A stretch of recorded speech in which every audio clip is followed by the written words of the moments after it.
people just love chimneys, and it's easy to see why. Beautiful, ornate, and charming, the typically brick structures heat homes with dazzling flames while producing a smoky, woodsy smell. Apparently, they're good for hiding away some junk too, or at least something that seems like junk. When an unnamed man from Aberdeen, northeast Scotland, found some ash-stained rags jammed inside his chimney during a home renovation, he figured he would just toss them in the trash. Upon closer inspection, though, he noticed he was holding more than just garbage. There's a reason you could watch 1,000 shows on home renovation. It's full of drama. From unseen mold to busted beams, you never know if there'll be a hidden hiccup in the process. But sometimes, home renovations uncover something that's more than just a challenge. They find something amazing. During one home renovation in Aberdeen, northeast Scotland, an unnamed man found something truly extraordinary, blocking the flue of an old chimney. Reaching up into the soot, he released what was causing the blockage and was immediately glad he did. At first, the blockage looked like a collection of charred and sooty rags. Putrid green and tattered, it had evidently been used to block a draft that had been coming in through the chimney. The man's first instinct was to take it to the trash, but then he saw something that gave him pause. It wasn't a jumble of rags at all. Writing covered one side and what the man had initially believed to be junk, as if it was a piece of parchment. He unrolled it to get a better look, but that only produced a problem. As the man unrolled the material, pieces of it crumbled to the floor like ash. He was inadvertently destroying it. He didn't know what it was, but he had the distinct feeling that he should find out. He enlisted some help from a surprising source. The man brought the material to the National Library of Scotland in Edinburgh. He might not have known what he was dealing with, but at least it would go into the hands of experts who could figure it out. And boy, were the experts ever happy when they saw it. When the item arrived at the library, it was rolled up and shoved into a plastic bag and then tucked away into an old packing box. The restoration and conservation experts carefully pulled out the parchment to reveal the ragged material the man had discovered.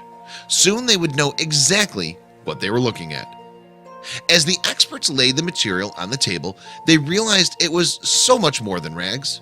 First, they were able to determine that the material was canvas, and at 7 feet long and 5 feet wide, it was actually a significant piece of history. It was a map, or at least it had been a map. Claire Thompson, the book and paper conservator at the library, said, "Once the map was unfurled, I was able to assess its condition, which I must admit filled me with dread. Much of the paper had been lost. And of the canvas that remained, it was hard and brittle in places and soft and thin in others," Thompson continued. They knew they'd gotten their hands on something historically significant, however, so they pressed on. "We needed to stabilize it to prevent any further deterioration, make it robust and easier to handle to get to a point where it could be studied by researchers," Thompson added. The question remained, how did a map like this even end up jammed in a chimney flue in the first place? Centuries ago, this artifact would have been proudly displayed on the wall of an upper-class home. What was more, certain clues pointed to the original artist. The map contained dozens of indicators of artist and age. For instance, the faces of King William III of England and Queen Mary were drawn on the map, which helped conservationists date it to about 1690 AD. Even more clues peppered the canvas too.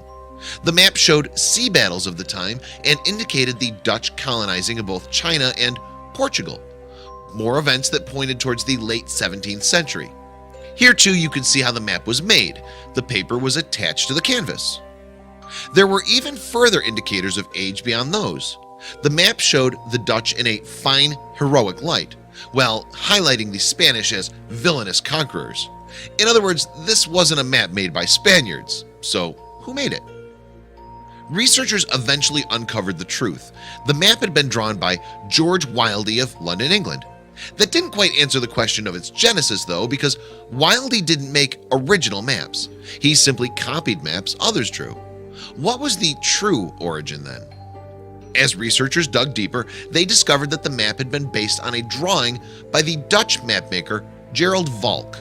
This explained the Dutch bias in the drawings, and having it pass under Wildey's pen likely explained the addition of King William III too.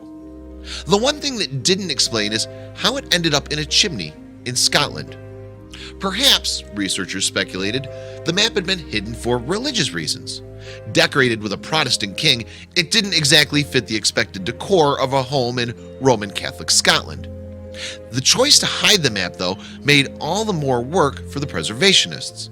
Getting it into decent shape would be a multi-tiered process. This is one of the most challenging tasks our conservation team has faced, said Dr. John Scally of the National Library. Thompson agreed, and when you hear the pains her team took to restore it, it's easy to see why.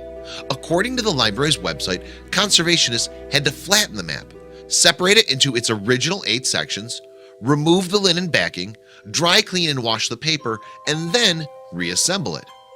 If only those restoration processes were as simple as the few words that describe them.